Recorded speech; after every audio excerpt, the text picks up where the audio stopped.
Saludos, amigos y amigas de La Respuesta. Tendrían ustedes todo el derecho de preguntar: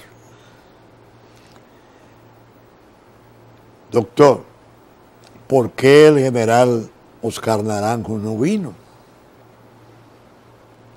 El actual vicepresidente de Colombia, ex jefe de policía legendario de Colombia, que usted le propuso al presidente Medina como el hombre ideal para hacer un diseño eficaz de la Policía Nacional y de su departamento de narcóticos, a fin de evitar que se siguieran produciendo desagradables eventos, como aquella droga en que participara todo un departamento policial con fiscales, que creo que aún está pendiente de conocimiento en justicia.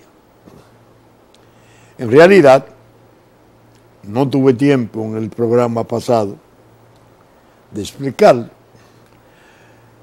Los auxiliares del general Oscar Naranjo me contestaron con mucha cortesía que él estaba en La Habana, que formaba parte de la comisión negociadora del gobierno de Colombia en los acuerdos para el Tratado de Paz, y que tan pronto él regresara, según él había expresado, me ofrecería la información sobre el tiempo disponible, la fecha, etcétera. Se sentía muy honrado, una invitación que se hacía a nombre del presidente de la República Dominicana, que ciertamente me había autorizado a hacerlo, con interés, vivo interés de que así fuera. En el año 2015, yo salí del gobierno y ya vimos que el general Oscar Naranjo, pasado unos meses, el Congreso de Colombia lo eligió vicepresidente de la República para cubrir la vacancia producida cuando el titular originario se fuera a la lucha política, creo que a una candidatura. La verdad es que les hablé de este libro. Es una entrevista extensa, hecha por un periodista de leyenda de Colombia, Julio Sánchez Cristo. Y ya me quedan apenas, voy a decirlo con precisión, voy en la 247 y apenas me quedan las páginas de conclusión, unas 50 páginas, que habré de terminarla ya. Pienso que cuando este programa esté saliendo en el fin de semana. La entrevista es fascinante y creo que particularmente el director general de nuestra Policía Nacional debería agenciarse algunos centenares de esta entrevista ya hecha libro para colocarlos en los lugares que él entienda que serán leídos, lugares que puedan aprender, comenzando por él mismo, está claro, porque el material que hay ahí es de valor mundial. Es increíble la trayectoria de este hombre desde muy joven, que como ustedes recordarán, yo relaté, lo conocí en Bahamas, creo que el año 96, 97, siendo presidente del Consejo Nacional de Drogas, y él apenas un mayor de la Policía Nacional de Colombia. El general Rosso José Serrano, que era el director de la policía entonces, me lo presentó y lo oí durante 3 días y tuve la oportunidad de tratarlo y comenzar a aprender muchas cosas. Recuerden que les dije que al general Serrano le observé: ¿quién es este hombre, este joven tan preparado? Y él, con mucha simpatía, me dijo: esa es una joya, ese va a ser eventualmente jefe de la policía colombiana. El material que hay ahí es riquísimo. Los expedientes más espectaculares del drama colombiano. El asalto al Palacio de Justicia, expresado ya desde su posición de oficial intermedio todavía, pero trabajando ya en el diseño de la inteligencia, que fue su fuerte. Él me lo había advertido: la lucha antidroga no va a progresar, me decía, hasta que no se desarrollen las estructuras de una inteligencia sofisticada y penetrante que vaya más allá de las habilidades del crimen organizado. Lo que él me anticipara en Bahamas me complació enormemente ver aquí cómo él fue consecuente con eso que eran sus proyectos y que los ha llevado a cabo de tal modo que el reconocimiento que implica ser electo o elegido o seleccionado por el Congreso de su país a propuesta del presidente Santos para ocupar esa posición es indicativo de altos méritos, altos y reconocidos méritos.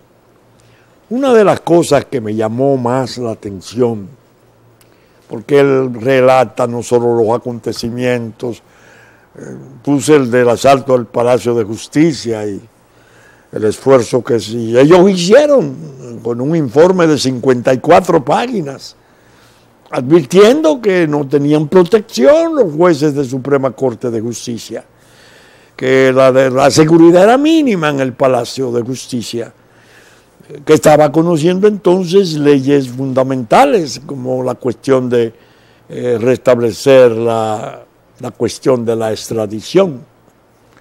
Y creo que la Constitución estaba en curso, una reforma vital, bueno. Y cómo él hizo una especie de relación momentánea con el entonces presidente de la Suprema Corte de Justicia de Colombia, don Alfonso Reyes Echandía. A mí me pegó sobremanera cuando ese asalto que hiciera el movimiento revolucionario, según decía M-19, el asesinato, creo que fueron 10 de los jueces que resultaron asesinados. Y no sé si un centenar de funcionarios y empleados.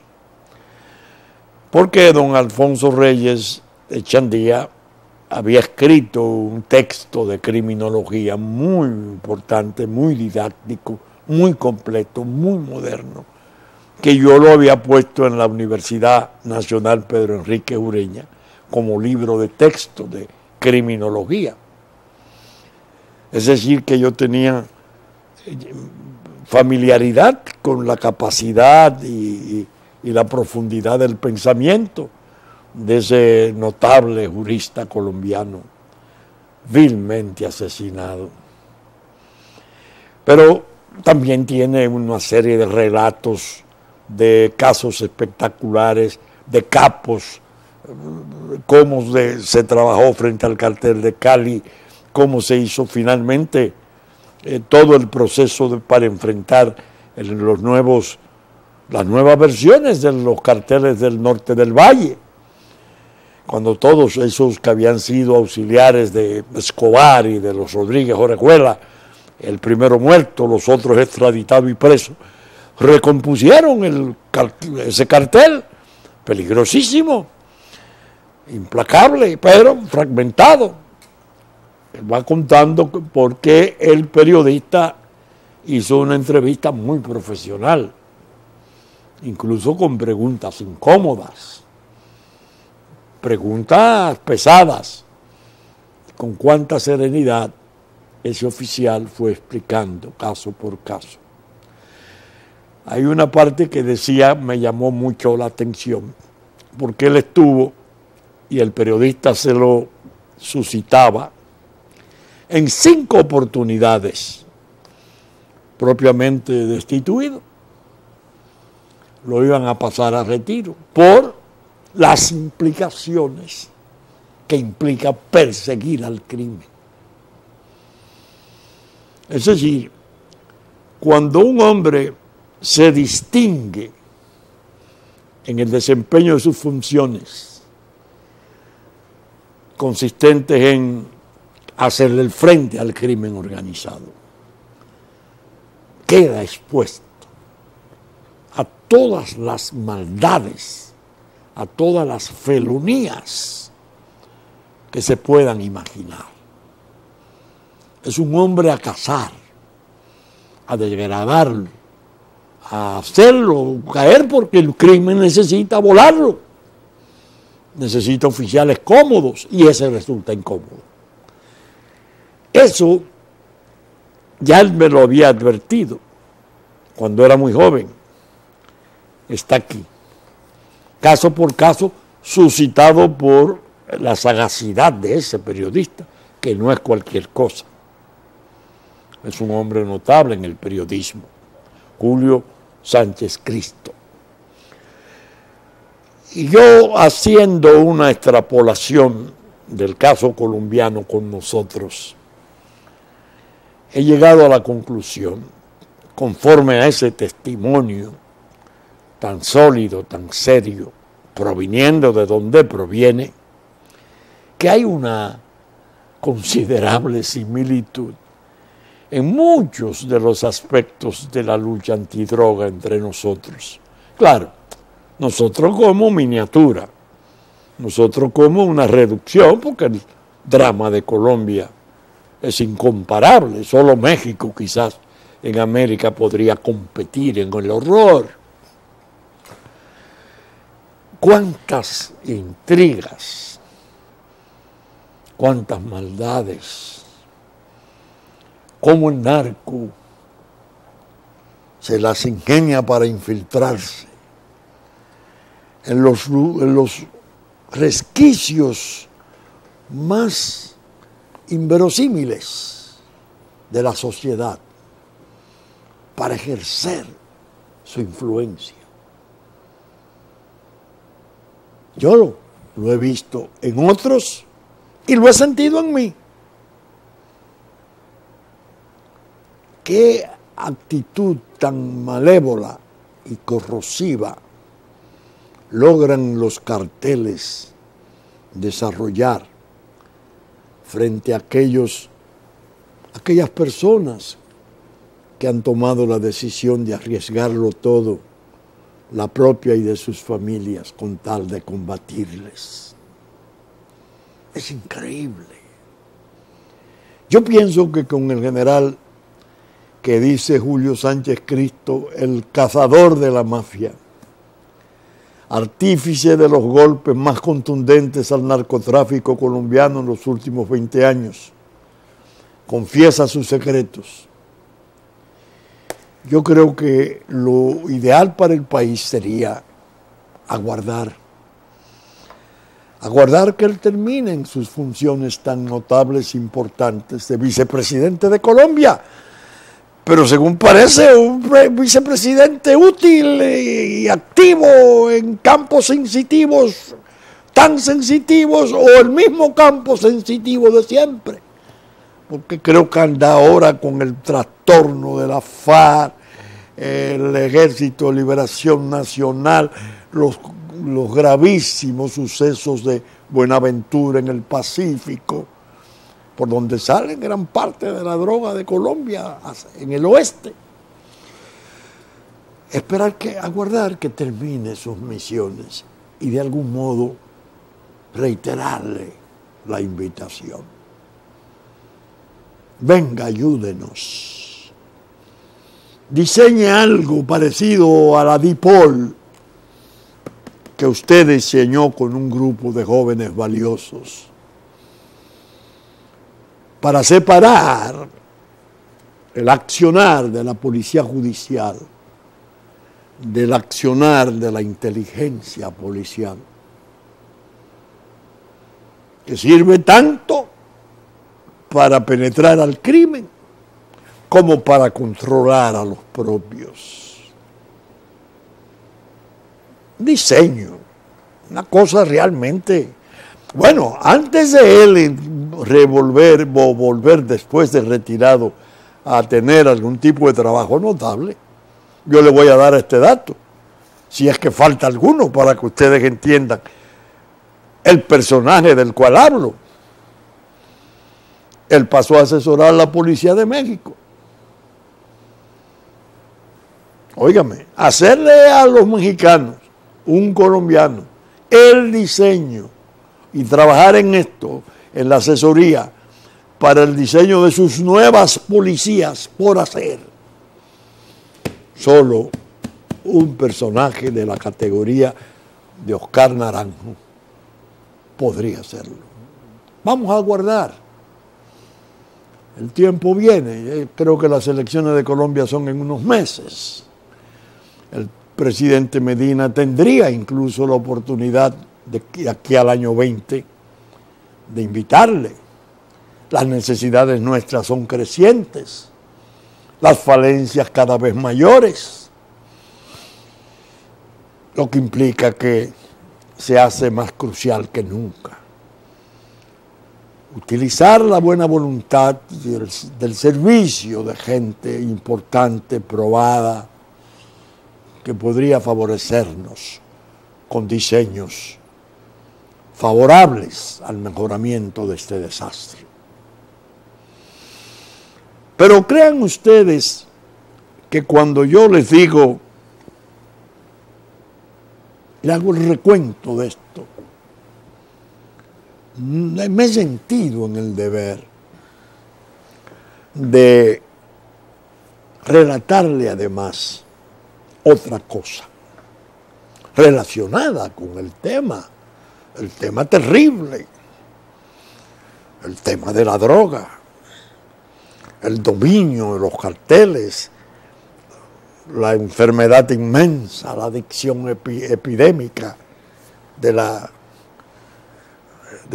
juventud, que en cientos de miles está ya comprometida, en lo que parece que ha sido un diseño siniestro para convertirnos en una especie de nación de zombies, de muchachos destruidos con daños cerebrales irreversibles, como un prerequisito para poder hacer lo otro, tal como ocurriera en el vecino narcoestado.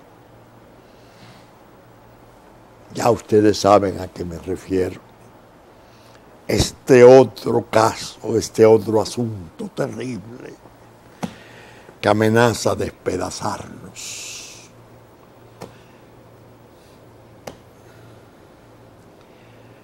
Yo debo de haber pronunciado decenas de conferencias, cientos de programas de televisión y radio, artículos también por decenas,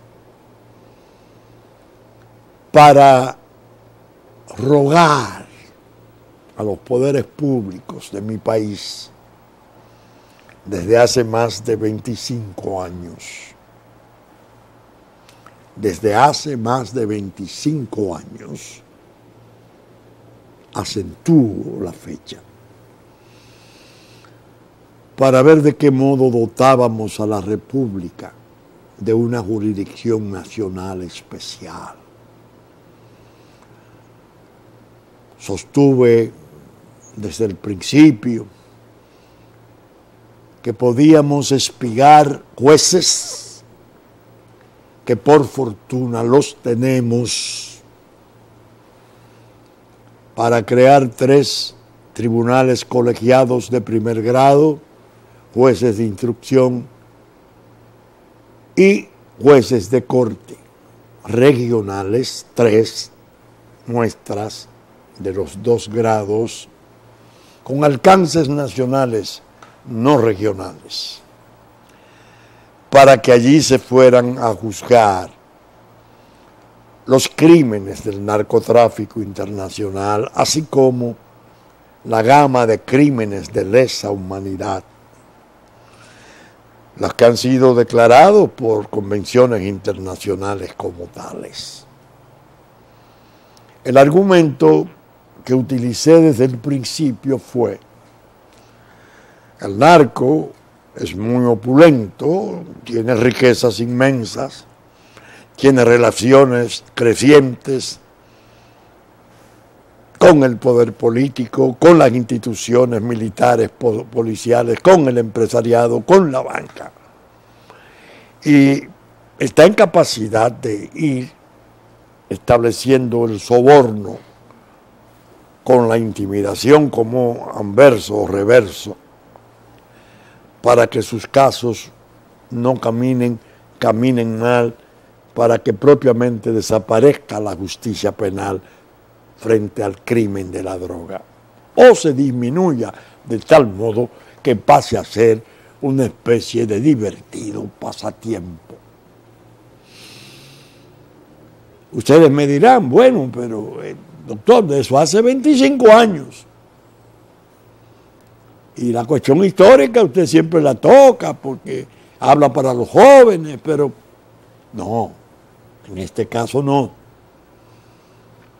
Porque se trata de una propuesta que se hizo y se comenzó a formular hace más de 25 años, pero frente a un trastorno que se ha ido agravando y que ha llegado al desolador presente a la situación de hoy.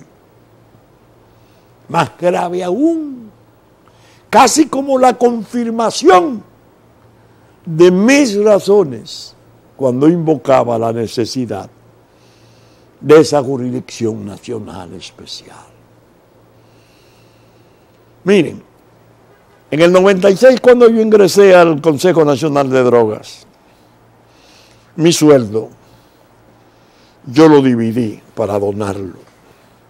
Una parte a las monjitas adoratrices que luchaban y luchan con muchachas perdidas y padeciendo VIH y muy hundidas en la prostitución.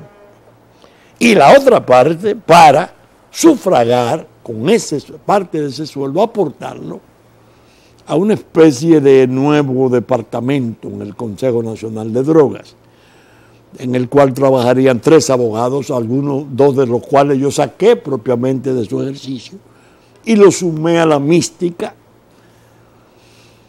a fin de que hacer lo que concebí como una especie de inventario de cuanto se había hecho frente a la droga desde el año 1988, que es la fecha de la Ley 5088.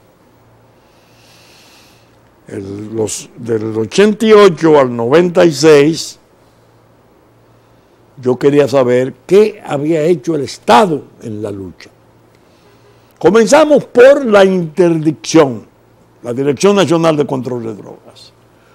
Su comportamiento fue admirable. Abrieron sus archivos, oficiales jóvenes participaron, se sumaron a los esfuerzos de nuestros abogados y elaboraron un banco de datos. Mira, aquí están, fecha por fecha, caso por caso, sometido, entonces describían los casos, bueno.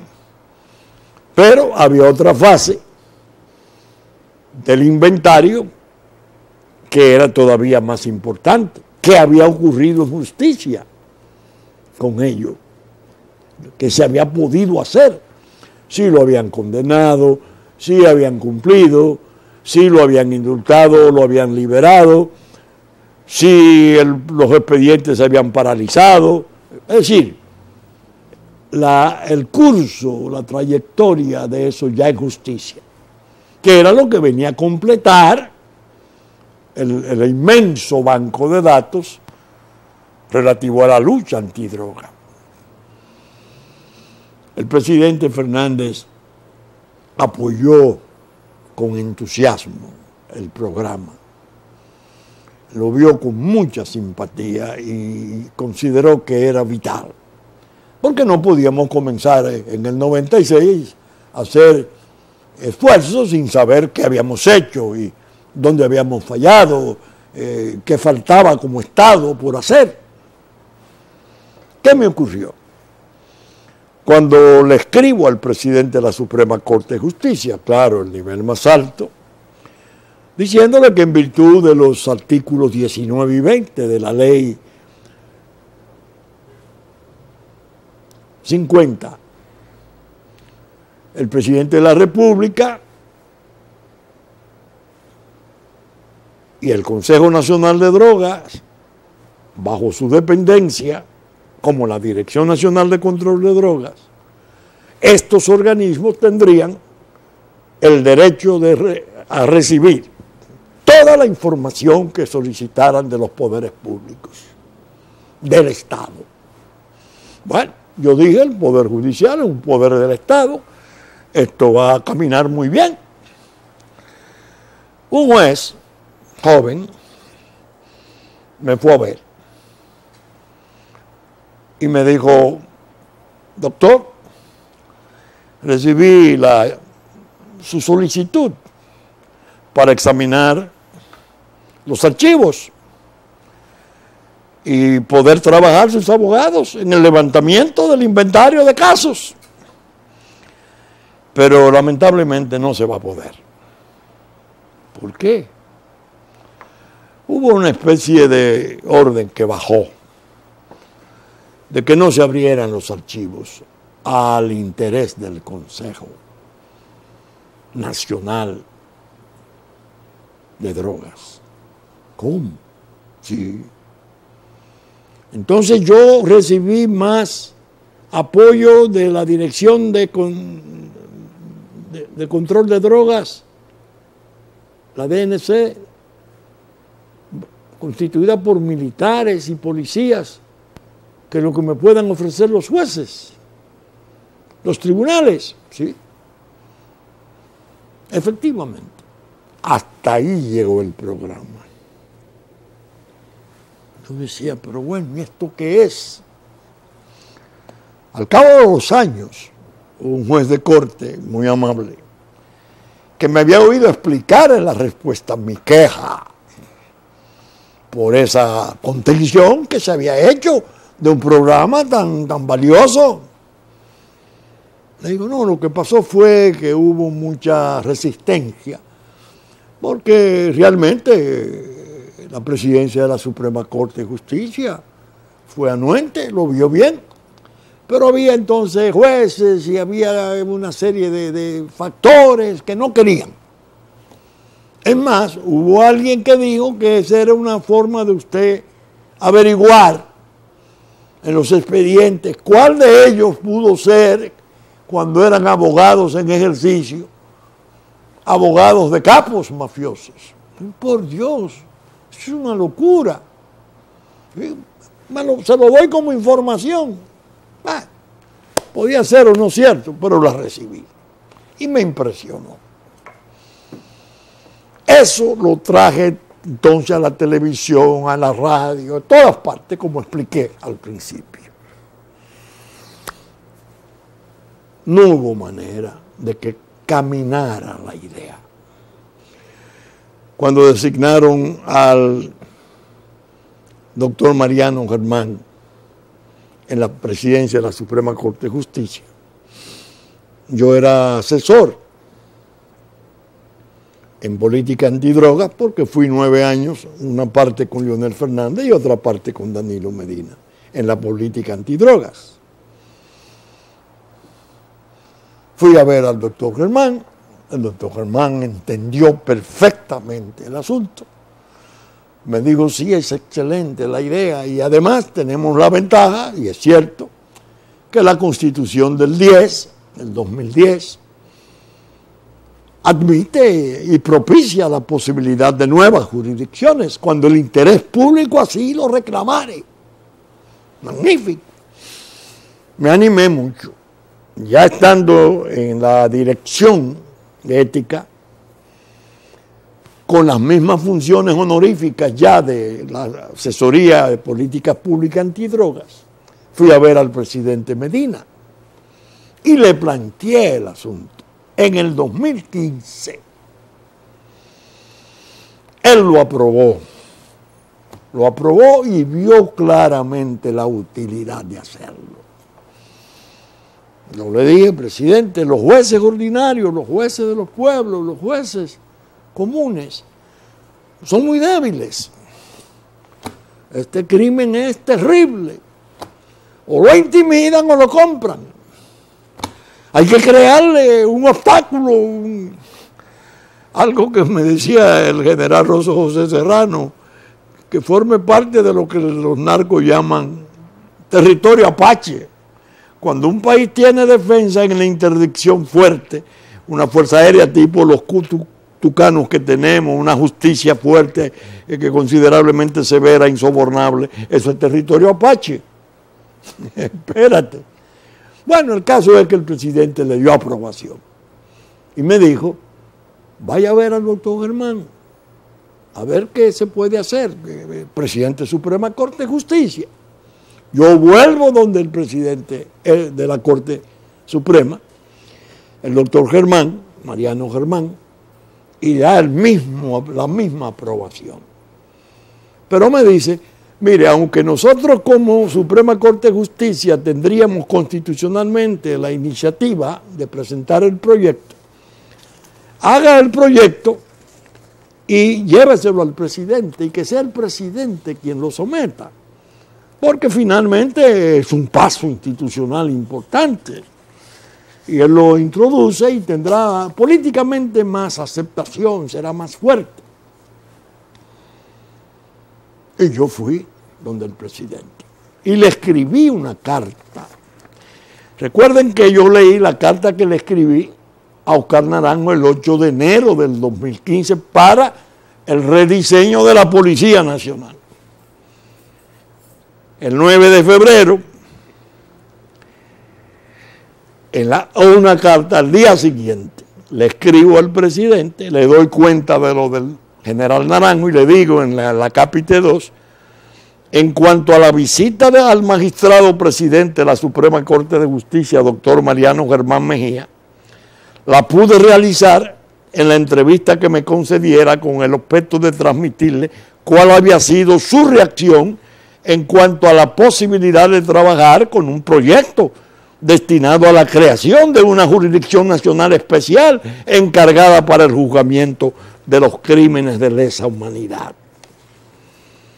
Debo decirle que se mostró muy complacido al saber de su reacción y agradeció su promesa de que le daría apoyo presupuestario a la nueva jurisdicción nacional especial, que estaría en principio constituida por 3 tribunales colegiados en las 3 regiones, lo que expliqué.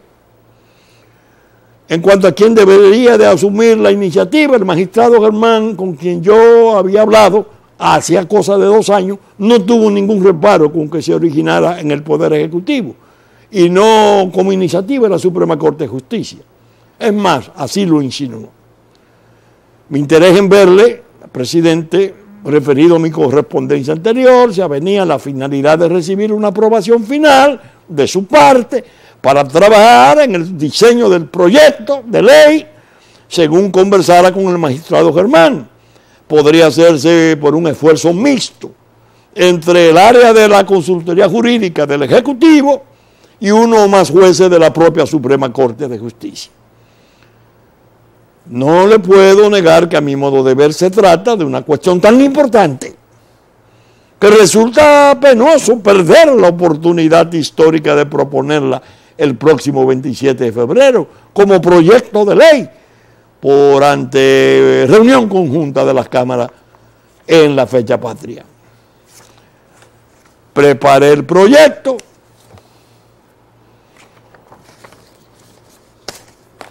Nada. ¿Quién pudo influir sobre el presidente para que eso quedara engavetado? ¿Cuál de las dos consultorías jurídicas? ¿La tradicional, la originaria de la República o la del injerto? El injerto traicionero que opera en el sur del palacio, en las inmediaciones del despacho del presidente virtual Gustavo Montalvo. Se perdió la oportunidad. No se sometió a esa asamblea, no se estableció la jurisdicción nacional especial y las cosas han seguido de mal en peor. Para ruina de la República, en todos los sentidos. En el institucional, en el psicosocial, en la seguridad pública, nos han destrozado. Y estamos viendo ahora cómo se desintegra el respeto público por nuestra justicia, cómo es la insolencia del crimen de la droga, que la patea, la desprecia, no le hace caso, se ríe. Oh, Dios mío. ¿Ustedes se imaginan las cosas que se hubiesen evitado con una jurisdicción nacional especial fortalecida? Claro, jueces pagados de acuerdo a la delicadeza de sus funciones, protegidos como los más protegidos de los funcionarios del Estado, ellos y su familia, y proceso de retiro holgado, porque la tarea es una tarea arriesgada, debido a muerte. Pero ustedes se imaginan lo que se hubiera podido evitar y lo mucho que se hubiera podido avanzar, creando esa muralla de una jurisdicción nacional especial, no comprable, no intimidable, eficaz. ¿Quiénes arruinaron la idea? Yo pienso que vino del litoral antinacional. El que yo digo que está muy empeñado en que nosotros como Estado no desarrollemos ninguna excelencia. República Dominicana tiene cosas valiosísimas que hay que disimular, no exhibirlas. Al contrario, ver de qué modo se socavan, se desestabilizan. Porque hay una especie de ideología hacia la arrabalización. Cuanto más nos arrabalicen, mejor para sus planes. Sus planes terribles. Entonces vemos, Quirinito, bueno. Ahora dice el señor Maconi, Guevara Díaz, según los diarios de ayer, de jueves, esto se graba viernes, que él es un hombre limpio, absolutamente limpio, porque su pasado ciertamente fue complicado, que él tiene 10 años dedicado al acarreo de combustibles, me imagino que en barcos, precisamente con el señor Dante Medina, el que era el capitán del Fénix de Rolando Floriano. Y yo digo, pero bueno, y lo digo reconociendo, haciéndome una autocrítica, porque yo estaba en el gobierno, pero no lo sabía. No me lo podía imaginar.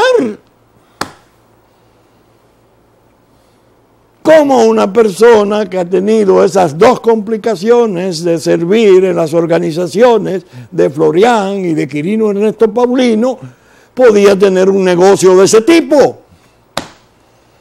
Tan tentador para lo otro, según se ha probado con el apresamiento del Calúa y sus 8 viajes del año 2017. ¿Cuántos viajes daría ese empresario del combustible? No lo sabía. ¿Por qué? Aquí en este libro está dicho. Oscar Naranjo lo explica. El efecto negativo de las extradiciones. Cuando se tornan pintorescas y banales las audiencias allá. Cuando el Estado americano y sus jueces negocian con esos hombres. Hacen un tomidaca. Te pongo una pena mínima si me dices muchísimas cosas que yo te quiero preguntar. Sean o no ciertas. Te limpio y te dejo volver y vuelve fuerte. Miren la prueba. Así fue Colombia.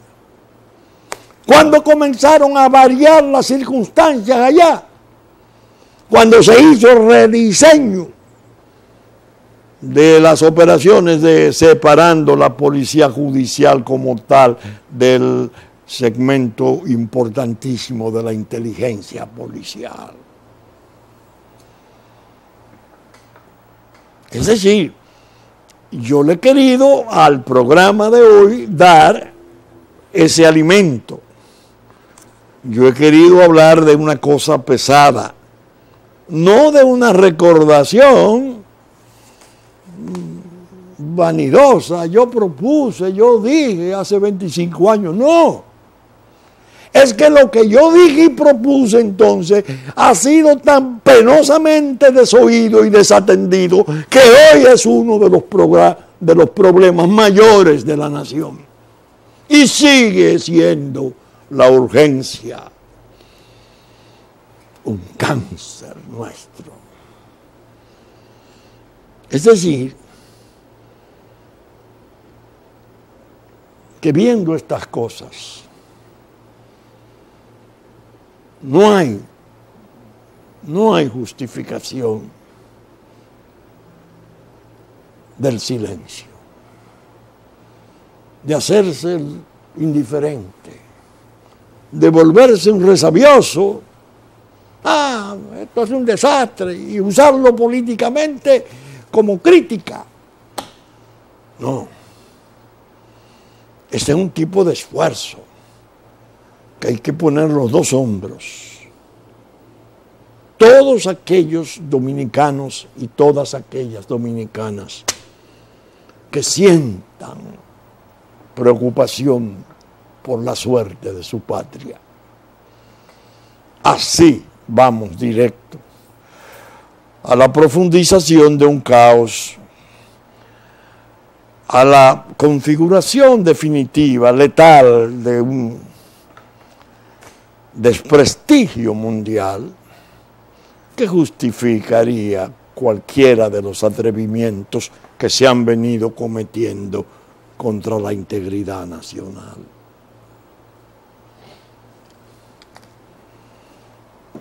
Bien,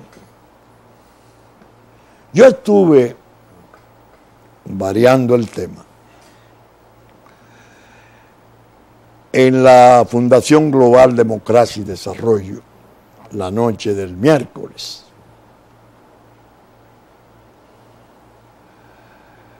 En un evento interesante, el cuarto foro de IDEA, es una experiencia que se ha celebrado en 4 veces en la Fundación, y en esta el tema esencial era un informe mundial que existe de la iniciativa IDEA sobre si la democracia está en retroceso o la democracia está destinada a desaparecer según se van viendo sus desfiguraciones y dolencias. Concurrieron 4 expresidentes. El expresidente de Guatemala, Vinicio Cerezo, el expresidente de Colombia, Ernesto Samper, el expresidente de Bolivia,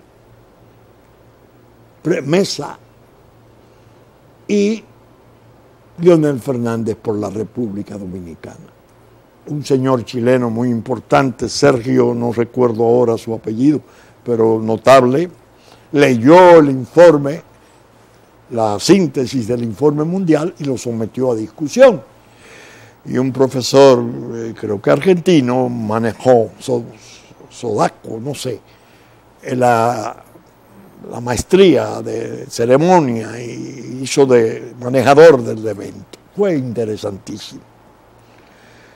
Todos hablaron todos los temas de la actualidad mundial, incluso los problemas inmigratorios, la cuestión de los efectos posibles de la elección del presidente Trump. Y las respuestas de los presidentes fueron ingeniosas, algunas de ellas muy pesadas, como las del presidente Fernández. Pero noté que la visión que ellos tienen, los extranjeros, no alcanzaba al problema nuestro. El presidente Fernández hizo exposiciones brillantes y pienso que por una especie de educación y de tolerancia hospitalaria no aló el tema de la migración nuestro. Lo dejó pasar. El de Bolivia hablaba y uno no sentía que era el trastorno boliviano el que estaba en el fondo. El de Colombia, claro está, con todas las inimaginables vertientes del caso Colombia, sobre todo el que después pasó a ser secretario general, creo que de UNASUR. El de Guatemala, con sus guerras y sus cientos de miles de muertos y los pueblos originarios, bien. Pero sentí, y lo confieso, que era una buena oportunidad para plantear el caso nuestro. Nosotros no estamos recibiendo los efectos de un proceso migratorio ilegal, desordenado. Nosotros estamos en presencia de una invasión, de una ocupación, de la implantación de una población insidiosa que viene desde hace muchos años, instigada a venir, sin regulaciones, con una participación activísima de sectores sensitivos, incluyendo la rama jesuita de mi iglesia, que es la más activa, que pareció sentir un aliento con las expresiones del Santo Padre Francisco sobre la tierra es de todos. ¿Para qué esa cuestión de frontera? Eso está mandado a guardar. Y que el Papa Francisco incluso parece que dándose cuenta de las presiones inmensas que hay en Europa y la crispación indetenible de los pueblos de Europa con el problema de la inmigración inmoderada, abusiva, dice, bueno, sí, hay consideraciones humanitarias importantes, pero el que llega a otra tierra tiene que pensar en que debe respetar sus leyes, su constitución, sus normas. Fue una pena que no tuviéramos ese ingrediente. Sin embargo, la presentación del presidente Fernández fueron sobresalientes. Hubo una interesante que yo atendí con mucha atención, con mucha concentración. Estaba la cuestión de los efectos posibles de la presencia del presidente Trump en Estados Unidos en el poder. Cuando le pregunta el moderador a Leonel Fernández ese aspecto, la respuesta fue absolutamente correcta, con la moderación y el sentido ordenado de ese pensamiento innegablemente culto, de esos niveles intelectuales de él, que son indiscutibles. Dice que, extrañamente, cuando se inició el proceso neoliberal, en los tiempos de Margaret Thatcher, no la mencionó, el presidente Reagan, se tuvo la idea, y así se propaló, que el neoliberalismo era un artificio, una maniobra del capital mundial para hacerse cargo de las demás naciones, de sus riquezas, de sus negocios, etc. Y que eso progresó considerablemente. El neoliberalismo, las privatizaciones, bueno, el Estado. Y que extrañamente, paradójicamente, el presidente Trump se vuelve contra eso, con su América primero. Y destaca el auge de su economía. Y cuando le oía, y digo, sí lo trajo el caso, aunque no lo expresó, quizás por razones de tiempo. Trump viene y desmantela muchísimo de los esquemas neoliberales y su economía comienza a florecer y a alimentarse y a reducirse el desempleo y está creando una situación mundial espectacular, bajo críticas inmensas, porque tiene dificultades. Con ese Twitter está guerreando con la comunicación social del mundo. Hay que imaginarse esto. Pero Trump es el hombre que tiene las ideas de inmigración, de muro, de normalización, de persecución del crimen, que coinciden con las necesidades nuestras. Por eso yo digo, lo que hace inexcusable al gobierno de Danilo Medina comienza cuando Trump llega a poder, que se descabeza la geopolítica en ese sentido tan vital para nosotros. Desaparece la excusa de fuerza mayor que antes le imponía Obama, ONU, el Caucus Negro, el Grupo Kennedy, Unión Europea, toda esa parte de la llamada comunidad internacional, que yo le llamo, porque convoca al infierno. Esa es la realidad. Pero eso será material del próximo programa, posiblemente. Saben ustedes que estamos saliendo por Supercanal, Canal 33, 3 del cable, domingo a las 11 de la mañana en nuestra versión central, que ya nos anticipó sábado en la mañana, Cinevisión, Canal 19 a las 6 de la mañana de sábado, que asimismo Telefuturo, Canal 23, después de la misa de San Antonio, a las 8 de la mañana de domingo, Telenor de San Francisco de Macorís, 12 del mediodía, 6 de la tarde de domingo, Teleimpacto, 12 del mediodía, 9 de la noche de domingo, 8 de la mañana de lunes, que asimismo TNI, Canal 51, 7 de la noche de domingo, Puerto Plata, Musavisión, TV3, TV Plata, de 10 a 12 de domingo, y que nuestros contenidos están reproducidos en Diario Horizonte de New York, Diario Digital Dominicano y la radiodifusión a cargo de Radio Real de La Vega. Hit 92 para el sur de la República a las 9 de la mañana, así de domingo, así como los canales amigos de Constanza, Sabaneta, Montecristi, Higüey y Romana, que reproducen nuestros contenidos en los tiempos pertinentes. Con la gracia de Dios esperamos estar con ustedes el próximo fin de semana en otra entrega de La Respuesta. Muchas gracias y hasta entonces.